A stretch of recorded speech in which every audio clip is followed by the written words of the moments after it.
Hello dear students. तो last lecture में हमने साइंटिफिक नोटेशंस के बारे में पढ़ा था। इसके अलावा हमने जो भी आपके सिग्निफिकेंट फिगर्स थे उसके बारे में हमने एग्जाम्पल किए थे और आई होप आप लोगों को समझ में आया होगा। ठीक है, उसमें प्रैक्टिस की ज़रूरत होती है। ठीक है, तो प्रैक्टिस अच्छी तरीके से कीजिएगा। तो आज हम इसी चैप्टर के एक नए फेज में एंटर करने जा रहे हैं जहाँ से आपकी कैलकुलेशंस होना स्टार्ट हो जाएगी, जहाँ से हम एटम्स, मॉलिक्यूल्स और उनके मासेस और उनसे रिलेटेड थ्योरीज के बारे में हम पढ़ना स्टार्ट करेंगे। और इसी क्रम में हम सबसे पहले जो पढ़ेंगे वो होगी आपकी Dalton's atomic theory. Dalton's atomic theory क्या होती है? देखिए, सबसे पहले डाल्टन ही वो साइंटिस्ट था जिसने आपको सबसे पहले एटम्स के बारे में बताया था कि एटम क्या होता है। उसने बताया था, उसके कुछ पोस्टुलेट्स हैं। उसने सबसे पहले बताया था कि अगर आप किसी भी सब्सटेंस को आप डिवाइड करते जाओ, आप एक ऐसी सिचुएशन में पहुंचोगे उसके बाद आप उस सब्सटेंस को फर्दर डिवाइड नहीं कर सकते हो। मतलब वो सब्सटेंस क्या हो जाता है आपका? इनडिविजिबल। वो जो सबसे स्मॉलेस्ट पार्टिकल होता है उस सब्सटेंस का, उसे हम कहते हैं एटम। क्या बोलते हैं? एटम। और वहीं से ये वर्ड जनरेट हुआ है, एटम। ऑल्दो इसके जितने भी पोस्टुलेट्स थे वो काफी पुराने हैं और आज के टाइम में वो सब रॉन्ग प्रूफ हो चुके हैं, बट फिर भी हम इसे पढ़ते हैं क्योंकि ये बहुत पहले, मतलब जो स्टार्टिंग का फेज था उस टाइम डाल्टन्स ने ये थ्योरी दी थी, इसलिए ये इम्पोर्टेंट भी है समझना। ठीक है, भले ही ये रॉन्ग प्रूफ हो गया बट ये हमारा स्टार्टिंग फेज था, इसलिए इसको इम्पोर्टेंस देना जरूरी है। तो अभी हम आपके डाल्टन्स एटॉमिक थ्योरी के पोस्टुलेट्स पढ़ेंगे और उसके क्या क्या फेलियर्स के रीजन हैं वो हम पढ़ना स्टार्ट करते हैं। ठीक है, आप नोट कीजिए। हम इसको बोर्ड को दो इसमें डिवाइड कर लेते हैं एक। ठीक है, यहाँ मैं आपके लिखूंगा डाल्टन्स एटॉमिक थ्योरी के पोस्टुलेट्स और यहाँ पे लिखूंगा मैं आपके फेलियर्स के रीजन। Dalton's atomic theory.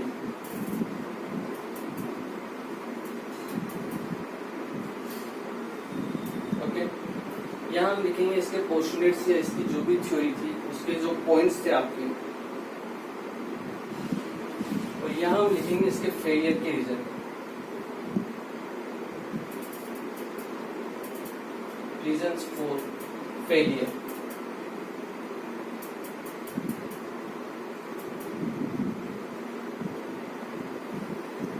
ठीक है, हम स्टार्ट करते हैं। देखिए, फर्स्ट जो आपका आता है, इसकी जो फर्स्ट रीजन है आपका, इसका जो फर्स्ट पोस्टुलेट है वो है कि एटम्स जो होता है, कोई भी एटम वो होता है आपका इंडिविजुअल। क्या होता है? इंडिविजुअल। सबसे पहले इसमें बताया, लेकिन आज के टाइम में हमें पता है कि जो एटम है उसको हम फर्दर सब एटॉमिक पार्टिकल में डिवाइड कर सकते हैं, like proton, electron, neutron, proton, बहुत सारे, मेसॉन। तो ये डिस्कवरी चलती ही जा रही है। इसका मतलब एटम क्या है? डिविजिबल है। लेकिन इसकी थ्योरी के अकॉर्डिंग एटम क्या है? इंडिविजिबल। इसका पोस्टुलेट अगर हम लिखें थ्योरी का, तो फर्स्ट क्या आएगा आपका? Atom is indivisible. एटम क्या है आपका? इंडिविजुअल। लेकिन इसके फेलियर का रीजन हम देखें इसी के लिए, तो क्या होगा? सब atomic particles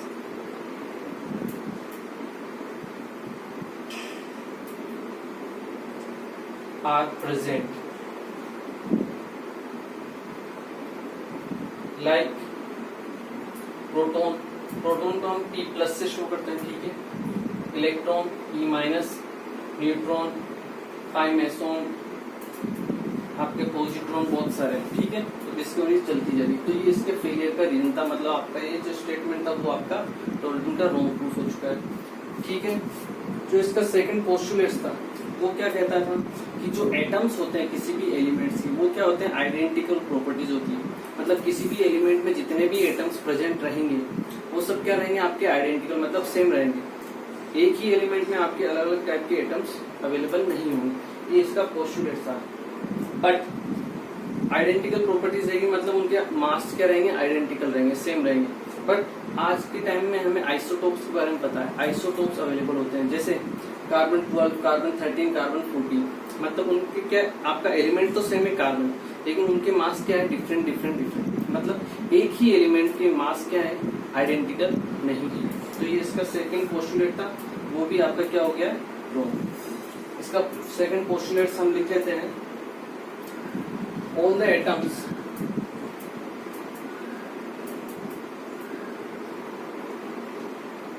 of A compound of A element have identical properties.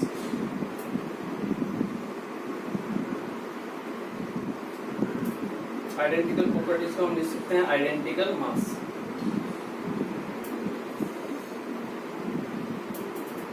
इसके फेलियर का रीजन क्या था, आइसोटोप्स आर प्रेजेंट।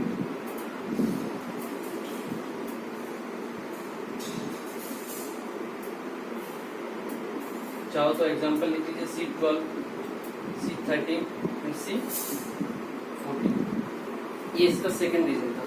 अगर हम थर्ड रीजन की बात करें, इसके जो पोस्टुलेट था, थर्ड पोस्टुलेट, वो क्या कहता है कि डोल्टन ने बताया था कि आपका कोई भी अगर कंपाउंड फॉर्म होता है, कोई भी कंपाउंड फॉर्म होता है, तो उसमें जो अलग अलग एलिमेंट्स होते हैं उनका जो रेशियो होता है वो फिक्स्ड रेशियो होता है, ठीक है, मतलब अलग अलग रेशियो नहीं होता है। लेकिन आज के टाइम में नॉन स्टोइकियोमेट्रिक कंपाउंड्स अवेलेबल हैं। ये आप आगे की क्लास में पढ़ोगे, नॉन स्टोइकियोमेट्रिक कंपाउंड्स क्या होते हैं। उनमें क्या होता है, रेशियो जो होता है वो फिक्स नहीं होता है एटम्स का, ठीक है। तो वहां से आपका थर्ड पोस्टुलेट्स भी क्या हो जाता है, ड्रॉप। तो इसके थर्ड पोस्टुलेट्स को हम लिख सकते हैं, compounds are formed when two or more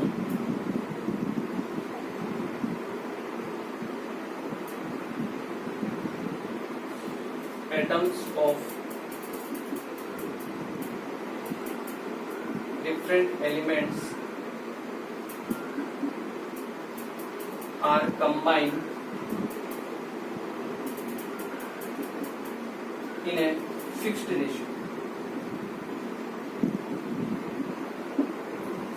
जैसे H2O मॉलिक्यूल होता है, इसमें हाइड्रोजन के आपके 2 एटम्स रहेंगे, ठीक है, और ऑक्सीजन का 1 एटम रहेगा। मतलब उसमें यही बोला था कि जो आपके कंपाउंड बनेगा उसमें जो डिफरेंट एलिमेंट्स होंगे उनका जो रेशियो होगा वो हमेशा फिक्स रहेगा। लेकिन आज के टाइम में नॉन स्टोइकियोमेट्रिक कंपाउंड्स अवेलेबल है, जैसे non stoichiometric compounds are present.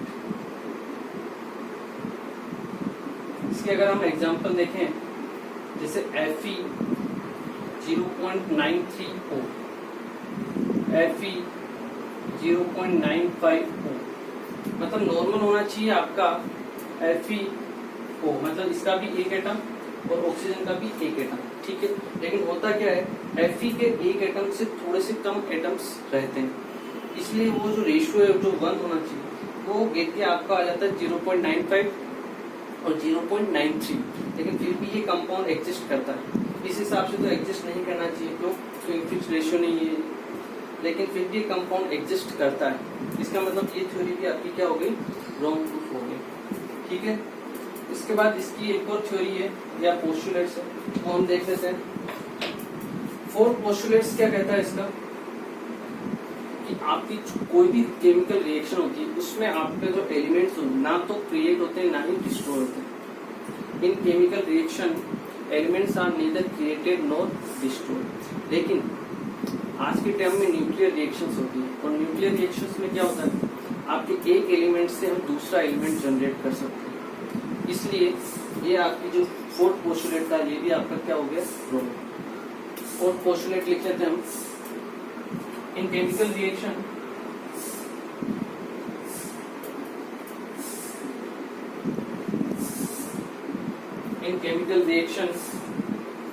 atoms are neither created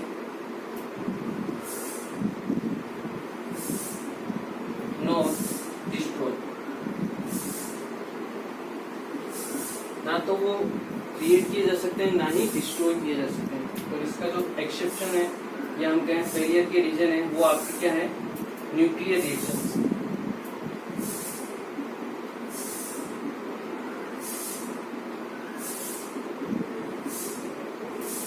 जिसमें आप एक एलिमेंट से दूसरा एलिमेंट जनरेट कर सकते हैं। ठीक है, तो ये आपके 4 पोस्टुलेट्स थे और उनके फेलियर के 4 रीजंस हैं। ठीक है, लेकिन फिर भी हम इसको पढ़ते हैं क्योंकि सम्मान तो देना ही पड़ेगा, क्योंकि सबसे पहले फर्स्ट अटेम्प्ट किया था एटम की डिस्कवरी के लिए डाल्टन ने। ठीक है, तो ये आप नोट कीजिए, फिर हम आगे बढ़ते हैं।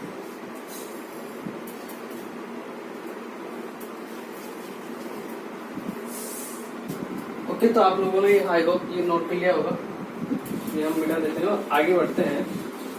और अब हम बात करते हैं एटम के बारे में कि एटम है क्या, एटॉमिक मास के बारे में हम बात करेंगे। ठीक है, एटम तो हमने देख लिया, अब हम बात करेंगे एटॉमिक मास के बारे में कि एटॉमिक मास क्या होता है। देखिए,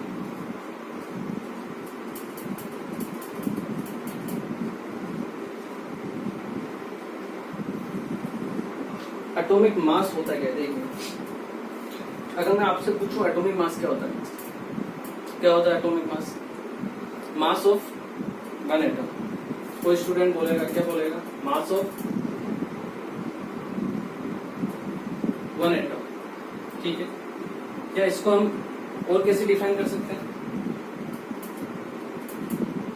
एटम में क्या क्या होता है?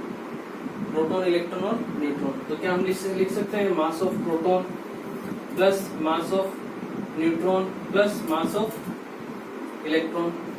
ये भी किसके बराबर होगा? एक एटम के मास के बराबर।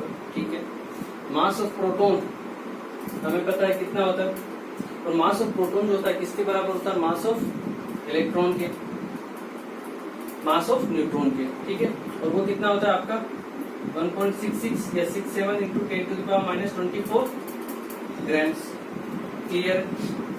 मास ऑफ इलेक्ट्रॉन, इलेक्ट्रॉन का मास कितना होता है? 9.1 इंटू 10⁻31 kg, तो -28 ग्राम्स। ठीक है, क्लियर? यहाँ से अगर हम इसमें कंपैरिजन करें मास ऑफ प्रोटॉन और मास ऑफ इलेक्ट्रॉन में, तो we can say mass of proton is equal to 114 times almost mass of electron.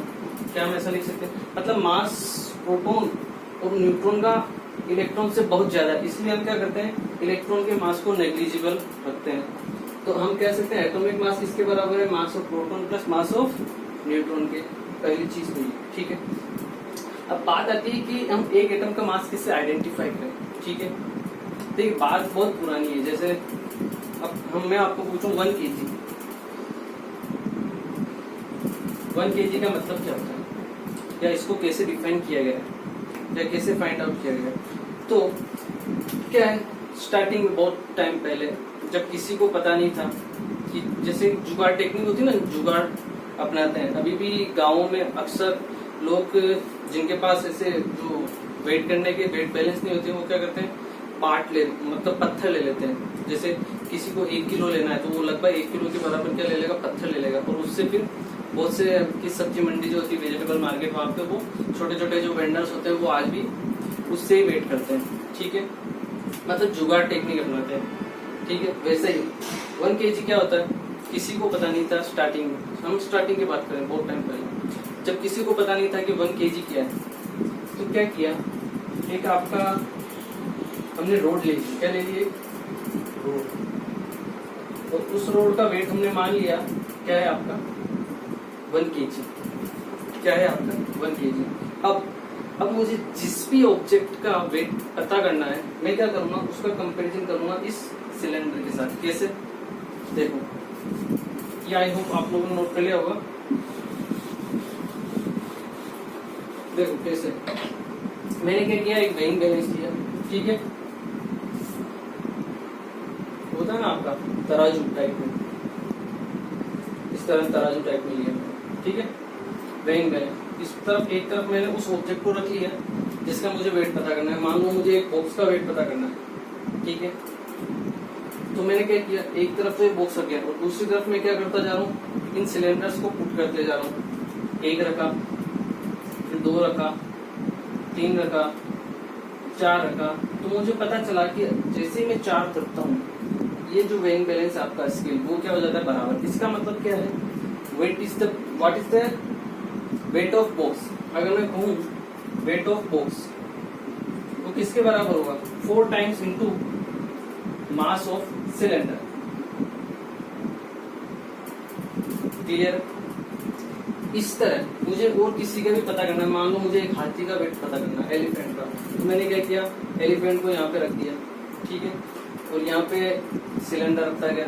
पता चला कि मास ऑफ एलिफेंट जो आपका है वो मैंने यहाँ पे 1200 सिलेंडर रख दिए। कितने रख दिए, 1200 सिलेंडर। तब जाके ये वेइंग बैलेंस आपका बराबर होगा। इसका मतलब what is the weight of elephant, that is equal to 1200 times of mass of cylinder. Clear, आया समझ में। अब मुझे क्या है, बार बार इस सिलेंडर को लिखना पड़ रहा है। मुझे किसी भी ऑब्जेक्ट का अगर मुझे वेट पता करना है तो मुझे क्या करना पड़ रहा है, उसको कंपेरिजन करना पड़ता है और बार बार ये लिखना पड़ता है। तो ये यूनिट आपके बार बार काम में आ रही है सिलेंडर, तो क्यों ना मैं इस सिलेंडर के वेट को ही एक यूनिट बना दूं, हमारे लिए और इजी हो जाएगा। तो हमने इसको नाम दे दिया कि इसका आज से वेट है आपका 1 kg। तो अब आप मुझे बताइए, W ऑफ बॉक्स, बॉक्स का वेट कितना होगा, 4 किलोग्राम। हाथी का वेट, एलिफेंट का वेट कितना होगा, 1200 किलोग्राम। हमने क्या किया, इसको 1 मान लिया क्योंकि ये बार बार रिपीट हो रही है। हम इसको 2 भी ले सकते थे या फिर 0.5 भी ले सकते थे। अगर 2 लेते तो आपका W ऑफ जो भी बॉक्स का वेट वो कितना आता है, इसका 2 टाइम्स। एलिफेंट का वेट इसका 2 टाइम्स। अगर 0.5 लेते तो बॉक्स का वेट क्या आता है, इसका हाफ। मतलब क्या है, हम जब भी कोई यूनिट बनाने की कोशिश करते हैं ना, तो हम ट्राई करते हैं कि जो आपकी ओरिजिनल वैल्यू है वो इंटेक रहे, मतलब वो चेंज नहीं हो। इसीलिए हम जिसका कंपैरिजन कर रहे हैं यूनिट में, जो हम यूनिट बनाए वो हम क्या करेंगे, 1 में बनाएंगे, ठीक है। तो हम इसका वेट क्या लेंगे, 1 kg, ताकि आपकी ये जो वैल्यू है ओरिजिनल वैल्यू, उसमें कोई भी चेंज ना हो। तो इस तरीके से आपका जो यूनिट है kg वो डिफाइन की गई। बाद में साइंटिस्ट लोगों ने और इसको प्रिसाइज किया गया, ठीक है। अभी भी स्टैंडर्ड है 1 kg वेट जो डिफाइन किया हुआ है साइंटिस्ट के जरिए, उससे हम वेट करते हैं। बट जो जुगाड़ टेक्निक है वो यही है, और इसी टेक्निक को हमने यूज किया किसके लिए, एक एटम के मास के लिए। एक एटम का मास हमें फाइंड आउट करने के लिए हमने इसी टेक्निक को यूज किया और हमने एक स्टैंडर्ड बनाया। क्या स्टैंडर्ड बनाया, हमने एक स्टैंडर्ड बनाया कार्बन 12। किसको, कार्बन 12 को। जो आपका स्टैंडर्ड क्या है, आपका standard 1/12 into mass of 1 carbon 12 atom. ये क्या है आपका स्टैंडर्ड,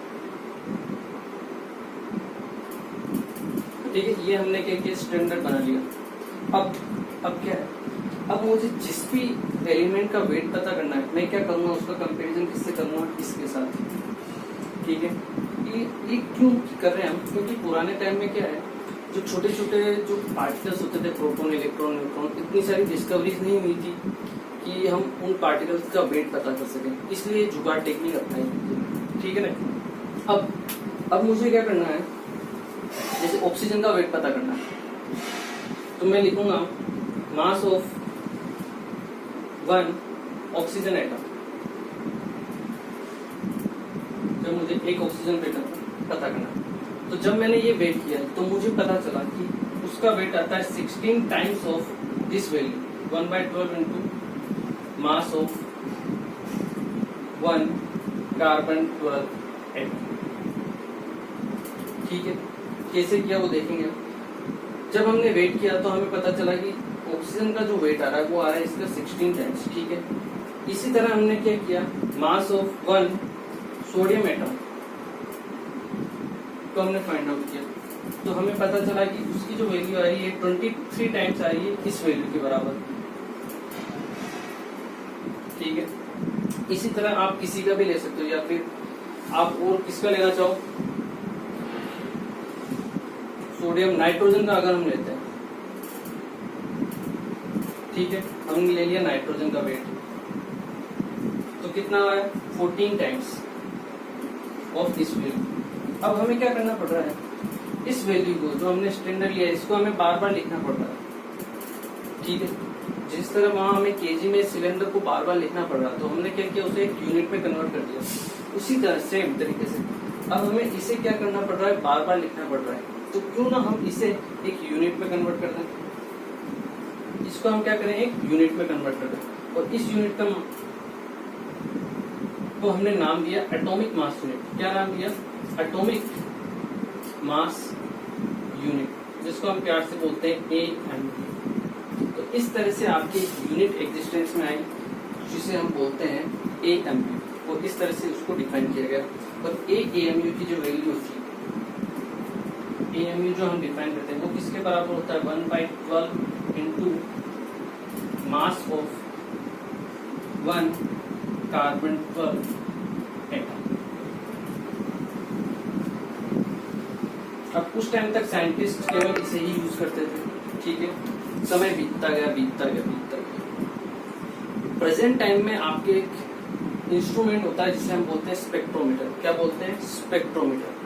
उस स्पेक्ट्रोमीटर पे आई होप ये आप लोगों ने नोट कर लिया होगा, आप नोट कर लीजिएगा। उस स्पेक्ट्रोमीटर की खासियत क्या होती है कि वो जो आपके जो छोटे छोटे पार्टिकल्स होते हैं, क्या होते हैं, आपके छोटे छोटे पार्टिकल्स जो होते हैं उनकी वैल्यू को बता सकता है।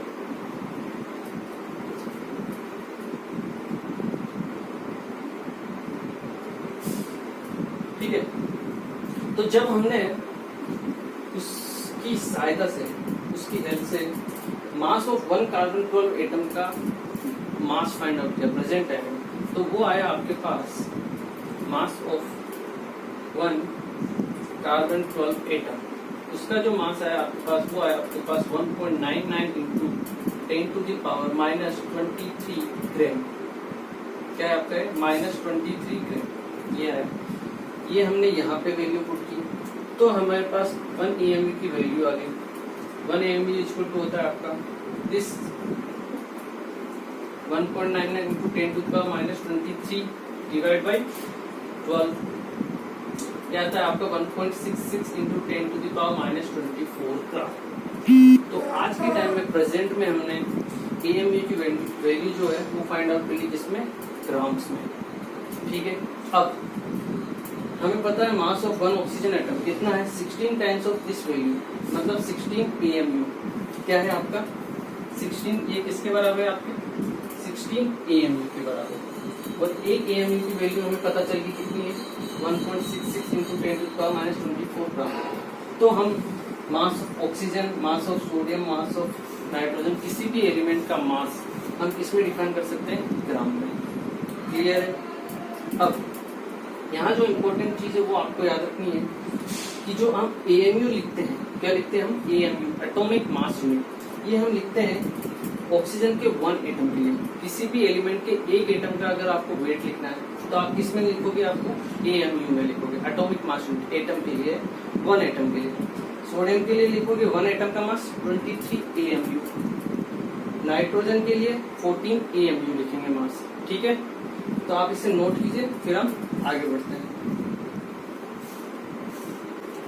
ओके, तो यह तो थी आपके एटॉमिक मास की कहानी कि किस तरह से एटॉमिक मास और AMU आपका एग्जिस्टेंस में आया, ठीक है।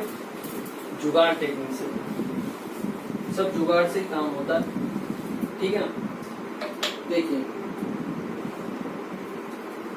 अब एक और टर्म आती है इसी के अंदर, वो आती है आपकी, क्या आती है, रिलेटिव एटॉमिक मास। क्या आती है आपकी, रिलेटिव एटॉमिक मास। हम लिखते हैं रिलेटिव एटॉमिक मास।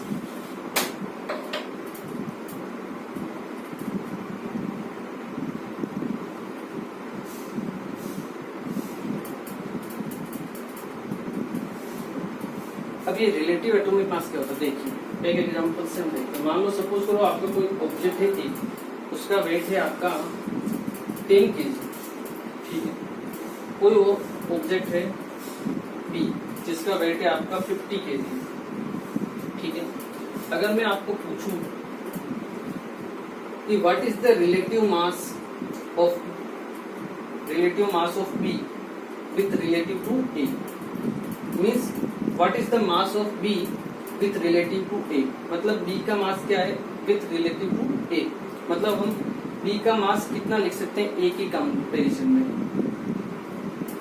तो हमें क्या करना होगा, देखो अगर हमें लिखना है mass of B with relative to mass of A, तो हम लिखेंगे M P divide by M A, क्या होगा 50 kg डिवाइड बाई 10 kg, और इसकी वैल्यू आएगी 5। इसका मतलब जो मास ऑफ बी है वो मास ऑफ ए से कितना टाइम्स है 5 टाइम्स है, मतलब मास ऑफ बी जो इक्वल है आपके वो 5 इंटू मास ऑफ ए है।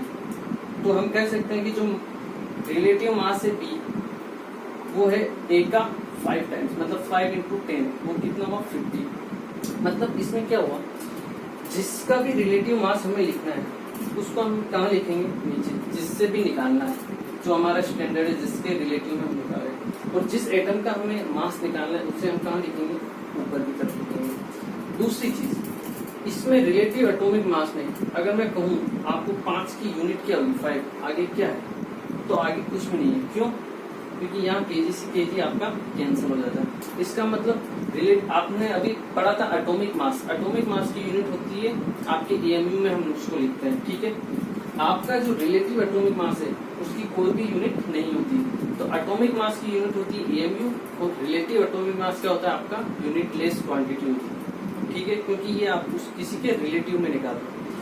तो अगर आपको रिलेटिव एटॉमिक मास का फॉर्मूला लिखना है तो हम कैसे लिख सकते हैं, रिलेटिव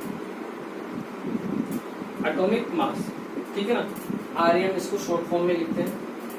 क्या होगा आपका मास ऑफ दैट ऑब्जेक्ट, या हम कह सकते हैं मास ऑफ वन एटम, जिसका भी हमें निकालना है, तो हम लिख सकते हैं मास ऑफ वन एटम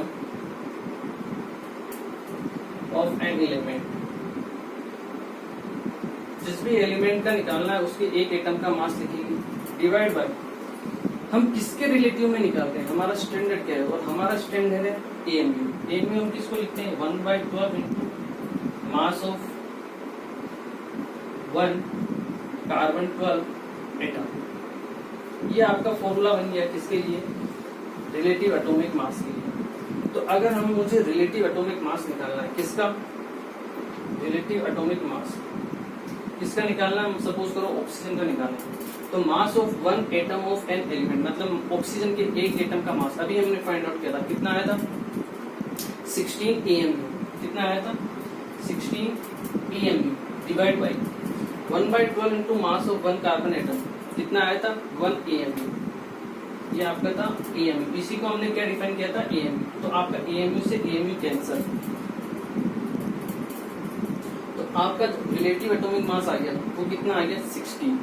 इसकी कोई यूनिट नहीं होती है, आप यहाँ नोट करके लिख सकते हो, relative atomic mass is a unitless quantity. क्या है आपकी ये, एक यूनिटलेस क्वांटिटी है। तो यहाँ पर हमने दो चीजें डिफाइन की, ठीक है।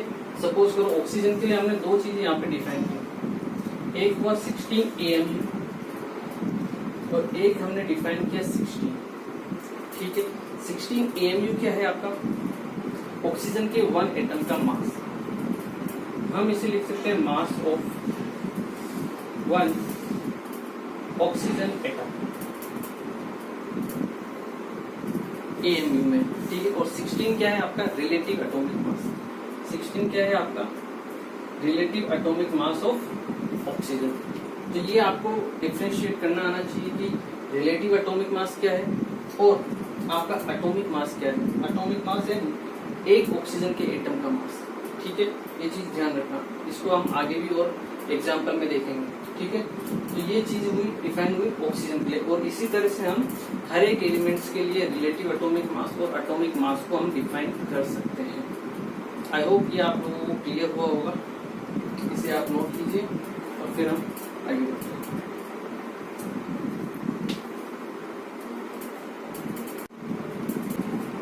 ओके, तो आई होप आप लोगों ने नोट कर लिया होगा।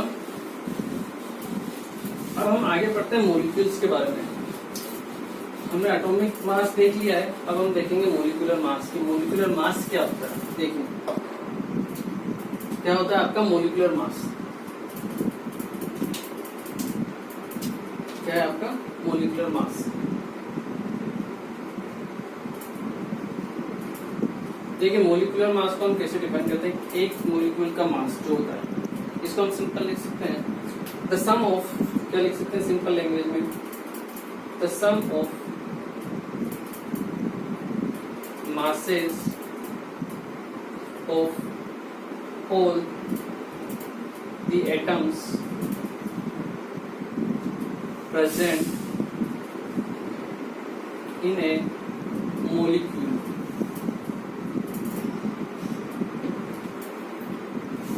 The sum of masses of all the atoms present in a molecule, मतलब एक मोलिक्यूल में जितने भी आपके एटम्स अवेलेबल हैं, प्रेजेंट, उन सबका इंडिविजुअल मास हम ऐड कर लो तो आपके पास क्या आ जाएगा मोलिकुलर मास। जैसे अगर हम देखें एग्जाम्पल वाटर H2 का अगर मुझे मोलिकुलर मास पता करना है तो यहाँ पे हाइड्रोजन के 2 मोलिक्यूल हैं तो 2 into 1 हाइड्रोजन का मोलिकुलर मास होता है 1। ऑक्सीजन का मोलिक्यूल कितने हैं 1, उसका जो एक मोलिक्यूल का मास होता है वो होता है आपका 16। तो टोटल आपके पास आ गया 16 + 2 दैट इज 18 AM। ठीक है, H2SO4 इसके एक मोलिक्यूल का हमें मास पता करना हो तो 2 into 1 प्लस सल्फर का एक जो एटम होता है उसका मास होता है 32। कितना होता है 32। ये मैं आपको अभी लिखवा देता हूँ कुछ कॉमन जो एटम्स हैं आपके, उनका मोलिकुलर मास। ठीक है, उनको आपको याद नहीं करना है, तो आपको अपने आप यूज करते हुए याद हो जाएगा। ठीक है, 4 into 16 तो टोटल आपके पास आएगा आपका 16 2 = 4 64 प्लस 32 प्लस 2 ये आएगा आपके पास 98 AM। ठीक है, क्लियर है? तो इस तरह से हम किसी भी मोलिक्यूल का मोलिकुलर मास फाइंड आउट कर सकते हैं। अब यहाँ पे मैं आपको मोलिकुलर मास के लिए जो वाटर के लिए अगर मैं कहूँ, वाटर के लिए 2 चीजें मैं डिफाइन कर सकता हूँ। यहाँ पे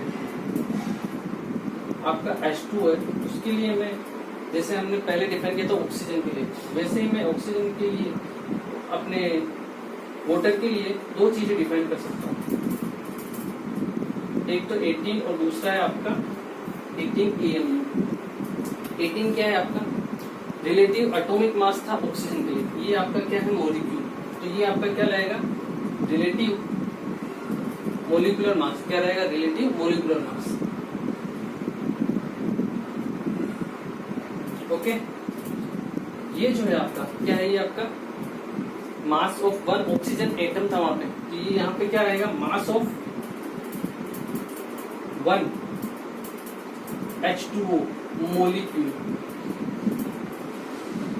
क्लियर हुआ? वहां एटम के लिए था इसलिए यहाँ आपके जिसके लिए मोलिक्यूल के। अब कुछ यहाँ पे थोड़ा सा बहुत कंफ्यूजन हो जाता है कुछ स्टूडेंट्स को कि क्या होता है AMU का मतलब होता है एटॉमिक मास यूनिट, मतलब हम किसके लिए डिफाइन कर रहे हैं इसको एटम के लिए। तो आप एक मोलिक्यूल के लिए AMU यूनिट क्यों डिफाइन कर रहे हो? बहुत सारे स्टूडेंट के बीच में ये क्या क्वेश्चन आ जाता है। तो क्या इसका एक सॉल्यूशन किया गया कि भाई इसको आप 18U भी लिख सकते हो। क्या लिख सकते हो AMU की जगह 18U।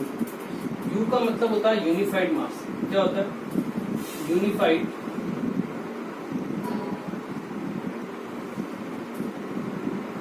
मास।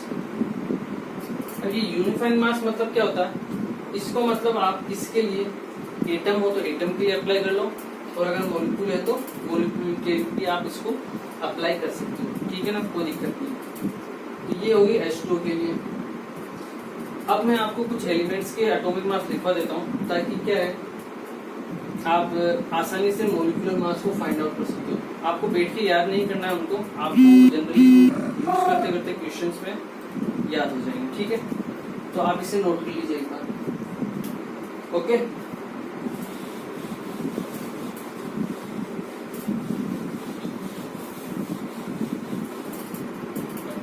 तो कुछ कॉमन जो एटम्स हैं उनके मोलिकुलर मास में आपको लिखवा देता हूँ। जैसे हाइड्रोजन है, इसका होता है 1, हीलियम है इसका होता है 4, फिर लिथियम 7, फिर बेरिलियम 9, कार्बन 12, उसके बाद नाइट्रोजन 14, ऑक्सीजन 16, फ्लोरीन 19, नियोन 20, उसके बाद sodium 23, magnesium 24, aluminium 27, phosphorus 31, sulphur 32, उसके बाद क्लोरीन का आप ले लीजिए 35.5। ये क्या है आपके इसके पॉइंट पे, क्योंकि ये आइसोटोप्स में आइसोटोप्स में अवेलेबल रहता है क्लोरीन आपका, ये आपका एवरेज मॉलिक्यूलर मास रहेगा, ठीक है ना। उसके बाद आप ले लीजिए क्लोरीन, पोटेशियम का ले लीजिए आप 39, कैल्शियम ले लीजिए 40,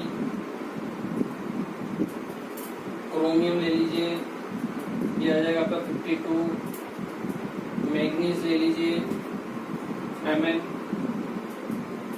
55, आयरन ले लीजिए 56,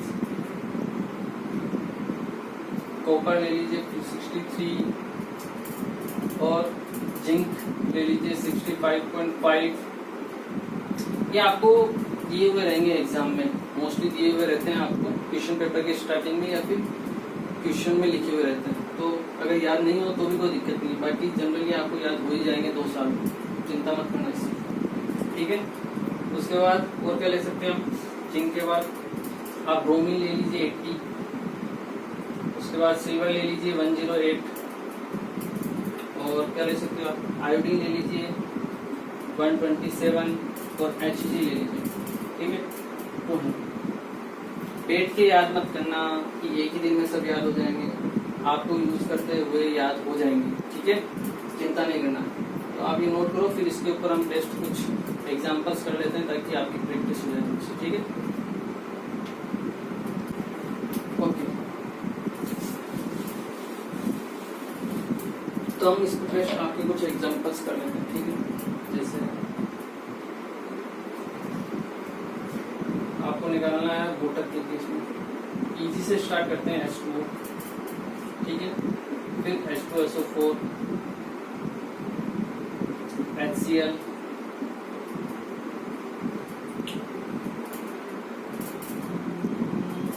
और क्या दूं आपको,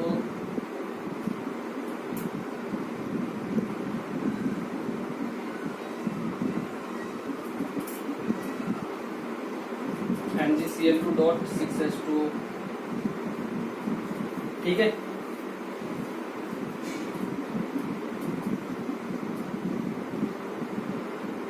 इनकी आप प्रैक्टिस कीजिए, वीडियो पॉज कीजिए, आराम से टाइम लगे जितना उतना लीजिए, आपके सामने है, आपको नोट करना है, ठीक है। इसमें यहाँ पे जनरली मिस्टेक कर देते हैं स्टूडेंट, को पहले मैं बता देता हूँ, यहाँ पे मल्टीप्लाई नहीं होगा, ठीक है, डॉट मतलब मल्टीप्लाई नहीं है, सबको आपको ऐड ही करना है, इसमें भी आपको सबको क्या करना है, ऐड करना है। ये ब्रैकेट है, ब्रैकेट का मतलब 1 यूनिट है, ठीक है, इन दोनों का आपको ऐड करना है, उसको मल्टीप्लाई करना है 6 के साथ, ठीक है, क्योंकि इसकी 6 यूनिट है, और फिर उसको आपको Fe के साथ ऐड करना है, और फिर पोटेशियम के 4 जो मॉलिक्यूल है उनके साथ ऐड करना है, ठीक है। एक बार कीजिए ट्राई, फिर हम स्टार्ट करते हैं, ठीक है। ओके, तो आई होप आप लोगों ने ट्राई किया होगा। H2O हाइड्रोजन का होता है 1, 2 into 1 प्लस ऑक्सीजन का एक एटम है तो 1 into 16, कितना आ गया आपका 18, ठीक है। H2SO4 2 into 1 अभी हमने निकाला था, plus 1 into 32 plus 4 into 60, 4 into 16, कितना आ गया आपके 98। HCl क्लोरीन का होता है आपका 1 plus 35.5, कितना हुआ 36.5। K4FeCl6 पोटेशियम का कितना होता है 4 into 39 plus Fe 56 plus C और N को हम एक यूनिट मान लेते हैं, कार्बन का 12 और नाइट्रोजन का आपको कितना है 14, 14 प्लस 12 कितना हुआ 26, 26 इंटू 6, 6 इंटू 26। अब आप इसे नोट कर लीजिए, कोई भी कैलकुलेट कीजिए, आपका आंसर क्या आ जाएगा, आ जाएगा। ठीक है, MgCl2 मैग्नीशियम का कितना होता है 24 प्लस एक क्लोरीन का कितना 35.5, दो का कितना हुआ 71 प्लस H2O का कितना होता है 18 और कितने मोलिक्यूल है 6, तो 18 इंटू 6, इसको आप नोट कीजिए, आप कितना आएगा 95 प्लस 108 कितना हो गया है आपके 203। Okay, H3PO4 1 into 3 plus phosphorus के लिए हमने लिखा था कितना 31, याद नहीं होंगे अभी स्टार्टिंग में, आपको देख देख के करना है, ठीक है ना, कोई दिक्कत नहीं। 31 प्लस 4 इंटू 16 कितना हो गया आपके 3 प्लस 31 प्लस 64 6 9 90 95 98। ठीक है, तो इस तरह से आप मोलिकुलर मास निकाल सकते हो किसी भी एलिमेंट के, मतलब किसी भी कंपाउंड के लिए। ठीक है, तो आई होप कि आप लोगों को क्लियर हुआ होगा, और नहीं हुआ है तो आपको फिर से एक बार इनको मिटा के दोबारा से ट्राई करना है। ठीक है, ये ध्यान में रखते हुए कि काम गलती होगी। ठीक है, अब हम थोड़ी देर में आगे बढ़ते हैं, ये एक बार आप इसे नोट कर लीजिए।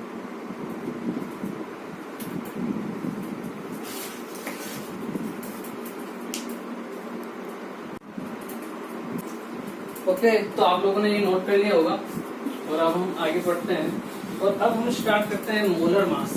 एक नई टर्म स्टार्ट करते हैं। आपने एटॉमिक मास देख लिया, मोलिकुलर मास देख लिया, और अब हम देखते हैं मोलर मास।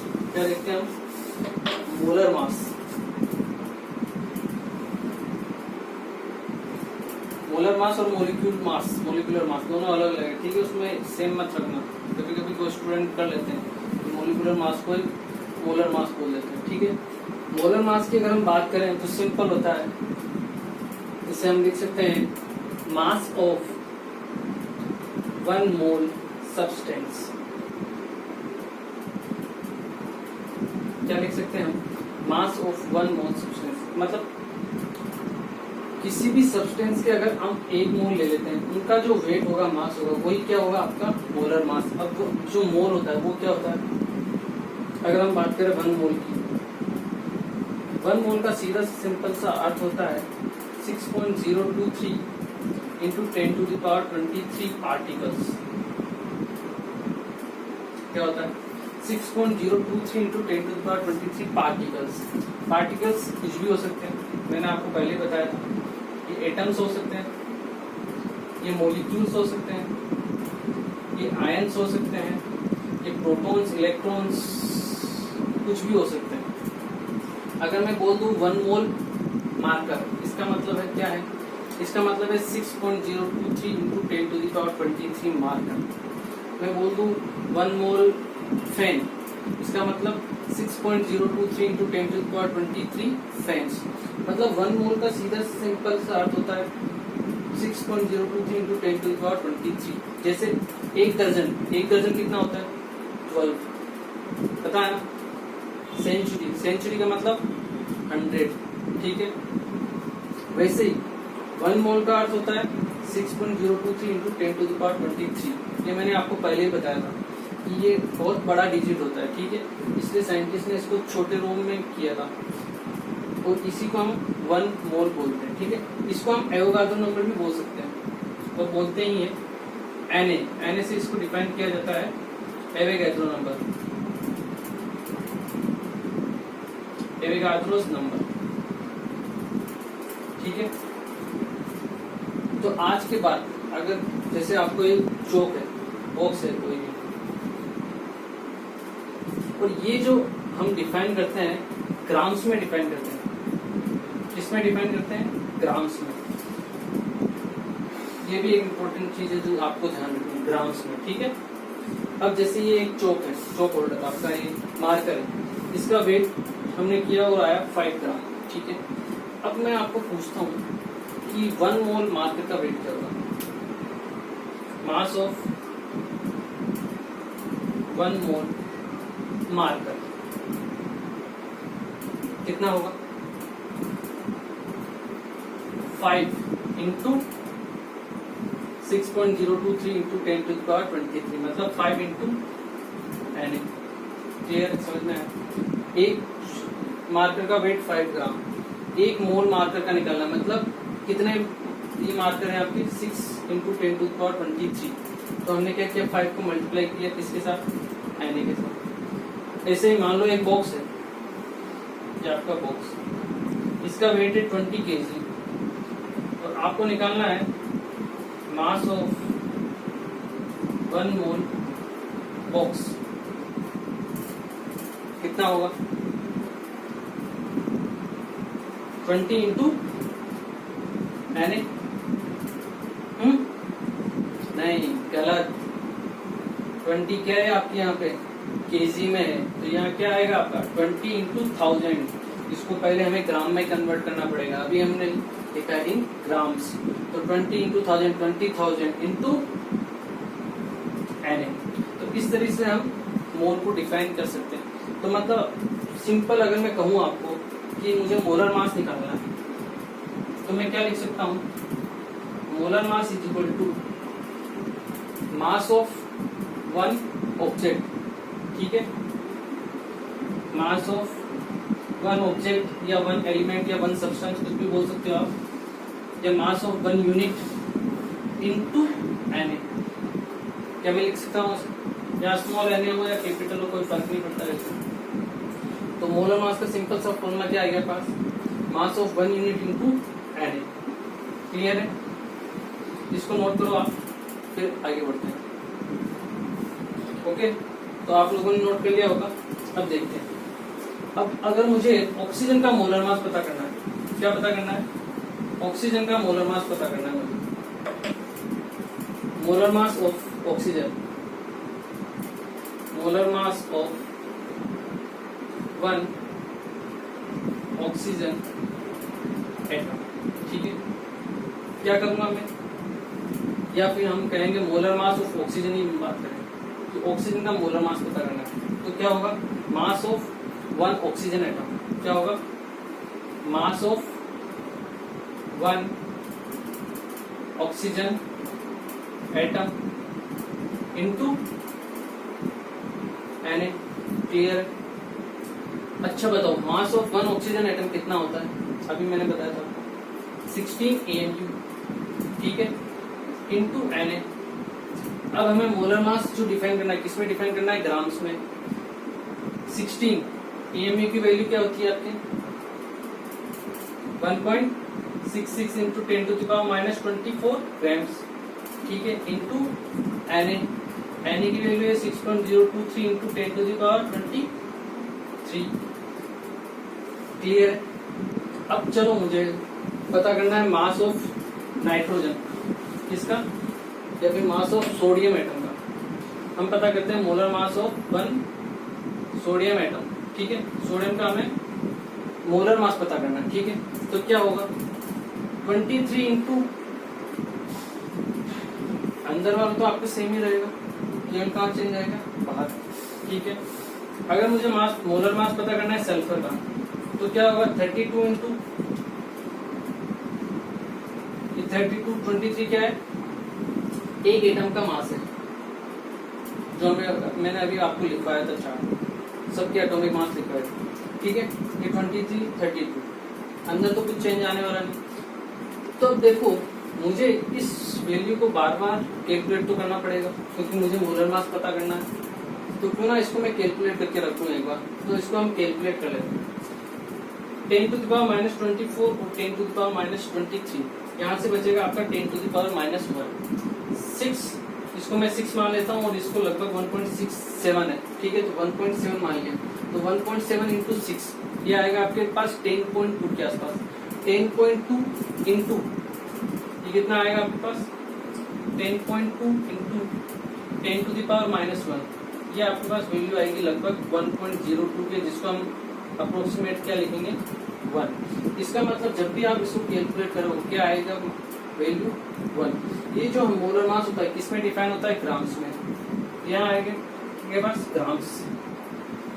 ठीक है, अब मुझे ऑक्सीजन का मोलर मास पता करना है, कितना आएगा 16, इसकी वैल्यू कितनी है 1, इस टोटल की वैल्यू हम निकालेंगे, कितना आएगा आपके पास 1, तो 16 इंटू 1 कितना आ गया आपके पास 16 ग्राम्स। अब आपको मोलर मास निकालना है सोडियम का 23 ग्राम्स, सल्फर का निकालना है 32 ग्राम्स। इसका मतलब क्या है? इसका मतलब अगर आपको किसी भी एलिमेंट का मोलर मास निकालना है तो उसके जो एटॉमिक मास है उसके आगे आप ग्राम लगा दीजिए, वही उसका क्या हो जाता है, मोलर मास हो जाता है। ठीक है, इंपॉर्टेंट चीजें ध्यान रखना है, तो इसे आप नोट करो। या फिर अगर हम देखें, यहीं पे देख लेते हैं, अगर मुझे ऑक्सीजन के लिए लिखनी है, अब मैंने लास्ट टाइम 2 चीजें डिफाइन की थी, अब हम 3 डिफाइन करते हैं ऑक्सीजन के लिए। एक होता है आपका 16, एक होता है 16 AMU और एक है आपका 16 ग्राम्स। अब आप मुझे बताइए 16 क्या है? Relative atomic mass. ठीक है, क्लियर है? 16 AMU क्या है? Mass of 1 oxygen atom. 16 atom क्या है? Mass of 1 oxygen atom. ठीक है, और 16 ग्राम क्या है? Molar mass of oxygen, molar mass of oxygen. ठीक है, क्लियर हुआ डिफरेंस 16 AMU और 16 ग्राम्स में। यही चीज हम मॉलिक्यूल के लिए भी लिख सकते हैं। अगर मॉलिक्यूल के लिए देखना है, जैसे H2 है, इसके लिए 18 क्या होगा आपका? रिलेटिव एटॉमिक मास 18 AMU, या इसके लिए हम लिखेंगे 18U। ये क्या होगा आपके एक मॉलिक्यूल का मास 18U, और 18 ग्राम्स ये क्या होगा आपके H2O के 1 मोल का मोलर मास। ठीक है, 18 ग्राम्स। तो इस तरह से हम मोलर मास को फाइंड आउट कर सकते हैं। ठीक है, तो आज हम लोगों ने बहुत सारी चीजें पढ़ी है। हमने डाल्टन्स की एटॉमिक थ्योरी पढ़ी, एटम्स का जनरेट कैसे हुआ नाम, उसके बाद हमने एटॉमिक मास कैसे फाइंड आउट किया वो देखा, मॉलिक्यूलर मास फाइंड आउट कैसे करते हैं वो देखा, एलिमेंट्स के क्या क्या मोलर मास आपके एटॉमिक मास हैं वो हमने चार्ट में बना के देखा है।